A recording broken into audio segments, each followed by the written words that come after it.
Hi, welcome to AFTV. I got Christian with me. We've just lost to West Ham 2-0 at the Emirates. Christian, bro, me and you kind of on the same page throughout the match day live and was like, okay, you can't go full, it's over, season's done.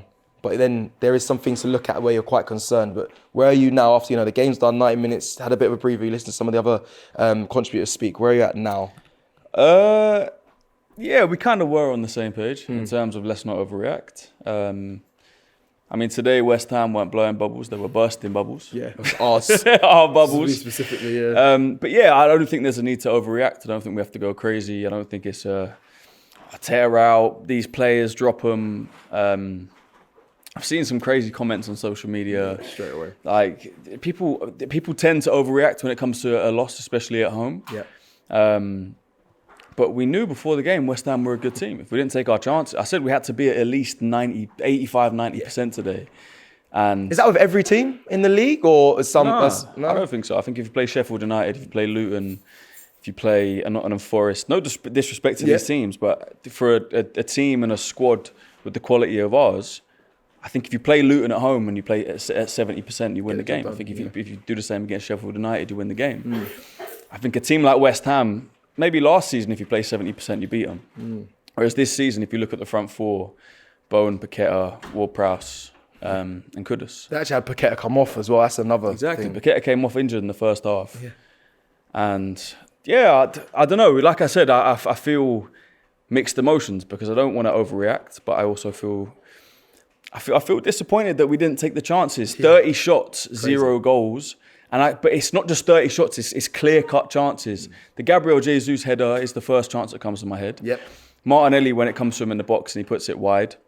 Saka when he hits the post. Yep. And I'm sure there were other clear-cut chances that we have to be burying. And then I guess the argument that I've seen on social media and obviously people are talking about is, are we better than last season? I don't think we missed them chances last season. Right. Martinelli scored, we said this on the watch-along, right? Yeah, Martinelli scored 15 goals in the league last year.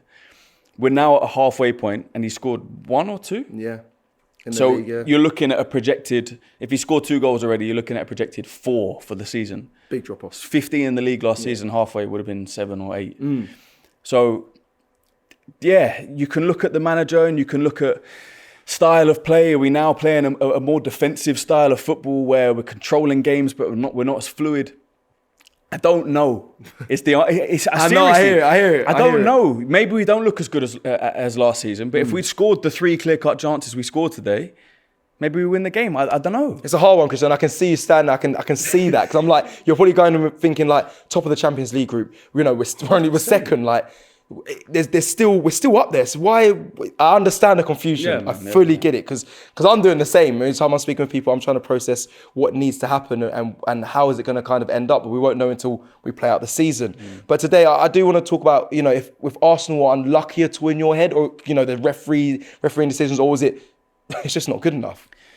Again, there's 2 sides to it. Right. There's the argument. I've seen Arteta say it before. You can have 30 shots in a game, not score, and the other team can have 1 shot and score 1. It's kind of what happened today. Yep. I wouldn't say they had 1. Obviously, they scored 2 goals. Could have scored 3 with the penalty. But until the 90th minute, they had 2 shots on target, scored 2 goals.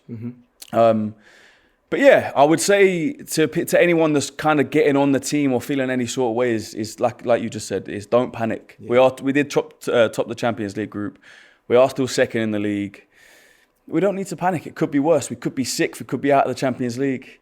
Like another team. Exactly. And we're in a good place. We've got young players who are still moving forward. Exactly. We just need to react with a result at Fulham, man. There we go. That's kind of the energy. I think when people speak it out as well, the things start to change. You realise that this time last year, yes, it was top of the league, but we saw how it ended. It's a marathon. It's not a sprint. 100%. Yeah. So we've got time.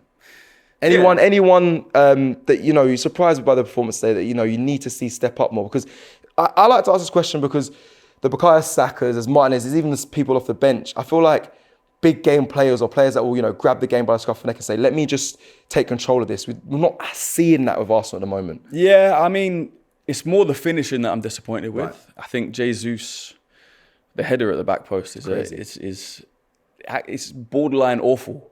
Yeah. So if it is the talk of bringing in a striker, then I'm starting to hear this hype of we need someone. I've got Jesus on the back of this shirt for a reason, because he's a brilliant footballer.